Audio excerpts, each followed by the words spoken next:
It's funny how you can find little pieces of lessons in life throughout your day, just randomly. Like it'll just pop out at you, and you're like, I didn't think about that before. I just left my jiu-jitsu class. I've been really heavy on jiu-jitsu right now, getting back into it, trying to focus on things. And today was like one of my first days where I went in there really keying in on one thing. I did really good today. And if you've never done like a class like that before, the way it works is, you do like 30, 20 minutes, something like that, of doing a new drill, like trying a new move, a new submission, whatever it is.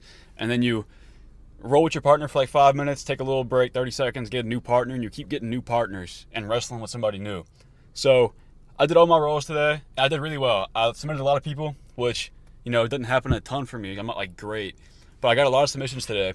And my last roll, I was looking around, I saw this, one of my friends, he's like 6'1". He's probably like 360 pounds. Like, he's massive. he's not bad, but he's really heavy. And obviously, I'm only like 160, so I'm on the smaller side. Even though I work out a lot, I'm pretty strong. He's like double my weight. So I usually try to avoid this dude because not that he like beats me really badly. It's just like it's so miserable. Like I'm stuck on the bottom the whole time. I just got all that weight sitting on me, and I'm like, God, I'm fucking dying over here. I can't breathe. And I'm just fighting for my life. And I don't think you ever tapped them before. I don't think you ever submitted them, and that's fine with me. That's not like the goal. It's just how miserable it is. And honestly, that's a big part of jiu-jitsu is like dealing with that misery. It's like it instills a lot of discipline into you. But I was looking at him. I was like, man, I always avoid this dude. I'm never gonna beat him if I keep avoiding him. And yeah, it's miserable. But if I actually try to roll with him, I'll learn how to roll with bigger guys. That's gonna help me out in the long run. If I ever get in a situation where I need to deal with somebody bigger than me. Now, like, there's a very small chance of that happening, but the fact is I do want to get better at jiu-jitsu, and learning how to roll with somebody who's a lot bigger than me will help a lot. So if I just keep avoiding that dude, I'm never going to get better at rolling with bigger people, and he's just always going to beat me whenever I do randomly roll with him.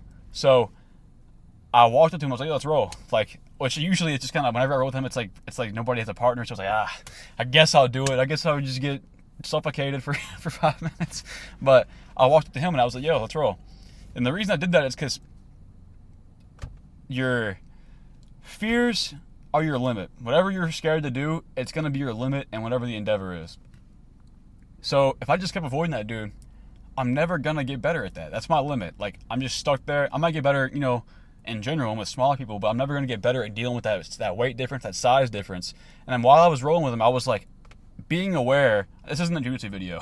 I know it sounds like I keep talking about it, but while I was rolling with the dude, I was being aware of what I could be doing with my weight changes, the way I'm sitting to get the weight off my stomach, to use his weight against him, things like that. Which usually whenever I'm wrestling with the dude, I'm just trying to survive. Like, I'm just like, okay, I just don't want to get submitted. But this time I went in there thinking, how can I get better at rolling with this bigger dude?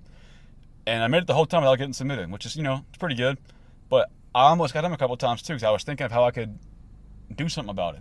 And not that I was like super close, but there were attempts. Whenever I usually don't even attempt to submit the dude. So my point is, you gotta face the fears. And I'm not even gonna give him that. I'm not scared of the dude, right? I just don't want that just pain, which I need to embrace it. But so I'm not scared of the dude. But back to the point, you gotta face those fears so you don't set a limit for yourself. Because again, your fears are your limit. So it goes with any realm. Maybe it's your job and you've been working there forever, you haven't gotten a promotion in a while. A big reason for that might be because you're scared to talk to your boss about it. Maybe if you just talk to the dude, he'll promote you. You say, yo, I feel like I've been doing pretty good around here. Could I possibly get promoted? Or, just approach that instead of being worried about that conversation. Same with if you're married and you and your wife are having some tension, and you just don't want to have that conversation, you're scared to bring it up, your fear of that conversation is limiting your relationship. It could be a lot better, it could be blooming, it could be blossoming, nice little flower in your relationship, but you're scared to talk to her. And I'm sure there's some people who are watching this who might have that problem. You're scared to talk to them about whatever the problem is. With work, significant other, maybe even your kids, maybe your friends, maybe it's in the gym, you're scared to try something new, you're stuck in routine. Maybe it's even wanting to make videos and you're scared to make the first video. I mean, I don't know your situation, but whatever the situation, as long as you face those fears, you won't really have a limit on what you're doing. You can keep pushing yourself and extending your capability because you're trying something new. And that's kind of what it all boils down to, is not being afraid to push yourself and try new things, or I don't know, doing something you just don't want to do because of discomfort. If you think it'll benefit you, face the fear.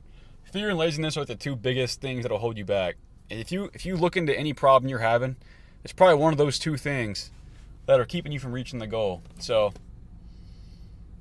don't let your fear hold you back. If there's something you've been holding back on because you're scared, just try to face it and see how much things will change. You'll either face the fear and figure out it's not going to work and you'll stop dwelling on it, or you'll push past the fear and improve. So, yeah.